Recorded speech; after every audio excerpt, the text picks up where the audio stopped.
Започвате вече консумция, колко са формирали европейски на Визанцията, Азтекът с Мънска империя. Това е квартал, който се го основали генуезите. Галата, елко на фани, Галата, звучи като склон. И най-важното забележителство на Галата, това е галатската псула, която е поселена вънка до имота. И сега сме в моста Галата. Това е една много важна забележителност в този район. Да се поддържат на съобщението в тази част. И за първ път вече в средновековието започвате да разгледате въпроса по създаването на проекти. Говорете на какви знаменитости са създали своите проекти. Леонардо да Винчи, Микеланджело, но това са били просто сложни. Затова никой не приема риска да реализира този проект. И поради тази причина първият мост се строи в 1830 година. Той е първият, който пресича тези два бряга до моста. Във връзка с това, че това са как се вика, средства, така че се реализация проект, мостът е плакът и взема се определена сума за всички преминаващи. Ако е човек, стоят двама касиера с малки такива чантички и взимат по една за минаване. Това са бъдещи единици. Ако минават кареци, някакъв друг превоз, естествено се напред води той. Обаче този първи мост, за съжаление, в края на 19 век в резултат от пожар се разрушава. И от този момент до този, от края на 19 век до Каракьой. Кара, знаете какво е? Село. Каракьой получава своето название от грецката общност. Че в Турция живее 72 младсинства, в настоящото време. В османския период и сега всячески се мъчат да възстановят този градишен Каракьой. И в последните години по възстановяване на някои здания и обаче имаме сега Каракьой разполага с много необикновено пристанище. Какво е необикновеността? Тук преобладават възможности за обучение.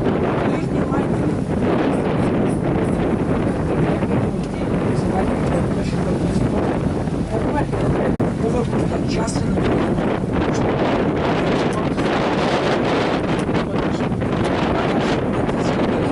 едно от пристанище на Истина. Но това пристанище е предоставено предимно за корабчета, които плуват по направлението на островите в Мраморното море. След тези острови най-популярни са Борицевици. От Калаташ, от Емилиуми, няколко пристанище тръгват тези корабчета. И ако евентуално днес или утре, не знам какво и за толкова да не на някъде някой ще приема Калаташ. Лека по лека вече навлизаме в територията на квартал Джихангир. Той е великолепен век, сте го гледали всички. Джихангир, това е да говори ли нещо? Кой е той Джихангир? Кой е? Да, един от синовете на султана. Султана, поне той Сулейман е малко по-образован, няма много яйца, защото има такива султани с почти детска градина. Да. След този квартал Джихангир вече лека по лека навлизаме към територията на Бешикташ. Пак Бешикташ. Какво е това Бешик? Люлка. Таш, пак е камък. Откъде кварталът получава своето название? Бешикташ. В историята на Византийската империя, естествено, в този град са намерени много църкви. Всичко ценно са граби и в тази връзка тази люлка също е широка. И оттам са дали това название Бешикташ. В района на Бешикташ най-важната забележителност е Долма Бахче. Скоро ще видим фасадата, тези, които ще посетят, ще имат възможността и да разгледат и се запознаят отвътре с историята на този дворец. Долма Бахче, пак много интересно название. Бахчето си е бахче и на български. Градина. Долма запълнена, пълнена. Обрече, Мари, ако сте запознати с историята на Османската империя, в годините, когато властва султан Мехмед II, завоевателя на Константинопол, затова е получил прозвище Фатих, победител. Мехмед II какво е направил?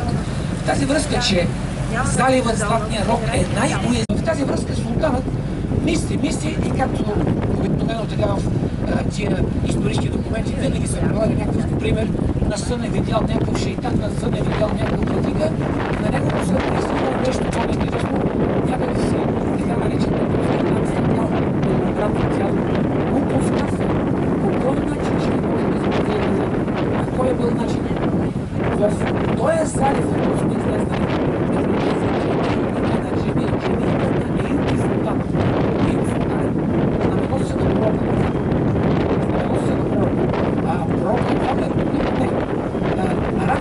ето, това е пристанището Кабаташ, откъдето значи днеска, ако евентуално имате също вечеря на корабче, тук ще хвърлим, тук ще тръгвам вече за вечерната ни разходка на корабче. И от тук има възможност при помощта на фуник да се изкачите към Таксим. Сега, от вече, нали, почти паралелно с нашето корабче, се намира една джамия, Безми Алем. Безми Алем е майката на султан Абдулмеджид. Безми Алем. В древността, т.е. в 19 век, териториалната площадка на Твореца започва от тази джамия. Но в наши дни, за съжаление, тя е останала малко по-назад. Строителството на тази джамия започва в средата. Султанът дава заповед да се добие материал за строителството на джамията Азизаде. Джамията Азизаде. Джамията е трябвало да бъде разположена там. Обаче, тъпата трябва да е подготвена и се добира от султанът не бе, т.е. убиват. И поради тази причина проектът не е реализиран. Годините на Абдулхамид II, обаче, строителството на този проект се превежда като един пример, свързан с спада на империята. Защото султанът, който реализира този проект, той е изтощил почти цялата площа, парите не стигат и затова си има дълг. Лихва 50%, т.е. 330 хиляди франка, които се изплащат. Не му стигат и живот на невъзможности, затова след като се поема като република, се видили като република изплаща дълговете на бившите правители. Например, с запълването на този участък ви говорих, обърнете внимание, ето тук в тази част се намира вече което се появи за това корабче, там е площада, където се издига паметника на Хайредин Барбароса, малкото здание с купола, това е тюрбето, където е погребан адмирала на флотата на Сулейман, и булеварда, който го виждате, това е булевард Барбароса. Ето паметника, ще го видите след. Сега, скъпи приятели, този творец идва последователно други творци, обаче, обърнете внимание, в тази част, както ви казах, във връзка с това, че е имало много творци, някои от тях вече в епохата на републиката се използват целенаправлено като училища. Скоро ще видите табели на такива учебно-образователни центри, като лице, Бешикташ, Галатасарай и така нататък. Но среди тези издания също време се разгледа друг много интересен творец – Чиран. Аз вече намекнах, че златният век на историята на Османската империя, това е века, в който е управлявал империята Ахмед III. Този сигурно една голяма част от вас са посещавали Кападокия, там са на дервишице ви говори нещо. Или никой не е слушал за дервишите. Ханцьори на обикновени. Слушали сте ли? Вижте сега.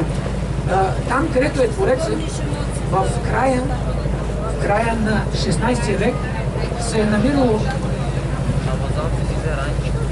подобен център, който сте го видяли в визир, приема решението да разруши това здание и да си построи дворец. Строи, обаче дълго не живее в този дворец.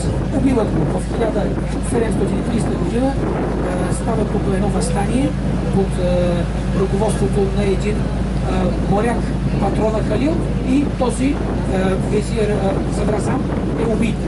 След това неговият дворец е опожарен и минават години, няма смелост друг естествено да издига нещо друго, защото се разпространяват някакви слухове, че дворецът е бил построен над гробището на служителите на тази, за да прекрачи пристанището и да влезе в двореца. Още хвърля първата крачка, крака му се подклъсва, едва да не падне в морето.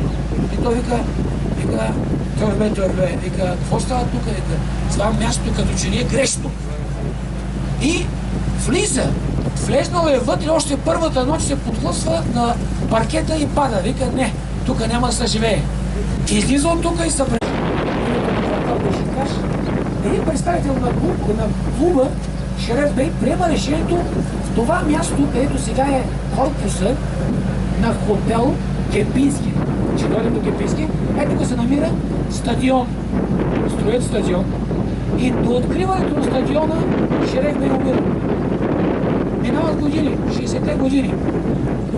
Друга фирма приема решението всичко да разруши, да построи хотел. Всички материали са донесени. Една вече един пожар, всички материали изгарят. Фирмата фалира, банката, която дава кредит, също фалира. Вече 90-те години преди реализацията на последния проект, все още си има в Турция представители на тази секта Мевлеви.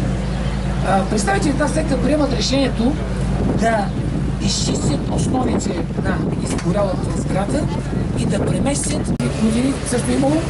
Среди тези дечица избират най-грамотните. И те не служат като еничари, а ги вкарват в едно училище Ендер, редки хора, където те получават образование и след завършване приемат участие в управлението на империята. И първата школа се открива в Таксим. Това е вече школа, която се появява. Има няколко корпуса. За Чиран, обърнете внимание, се намира много интересен хълм. На върха на този хълм се намира друг творец. Това е Йылдыз. В нашия дни Йылдыз парк. А в същото време този дворец се използва като една част от един от престижните институти на Турция, особено институт на Истанбул, Йылдыз университет. Ректоратът се намира именно там, в института. Този дворец го е построил Абдулхамид. Сега, скъпи приятели, както виждате, земята се създава такива впечатления, като че ли стои направо над водата. Действително, това е така се каже, нестандартният терен за строителство на такъв проект, но тези архитекти са получили образование във Франция.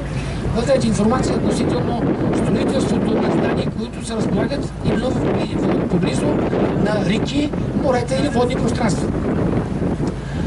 Ортакьой е привлекателен повече среди младежите. В този район се намират, в този момент се намират по-така престижните висши учебни заведения на Истанбул. И тази връзка младежите тук идват и фастфудната култура. Фастфудът е много популярен. След обяд основно ще видите млади такива двойки или няма значение групи, които посещават заведенията на този район. И минавайки от тук, сега, скъпи приятели, както виждате, пролива е много популярен със своя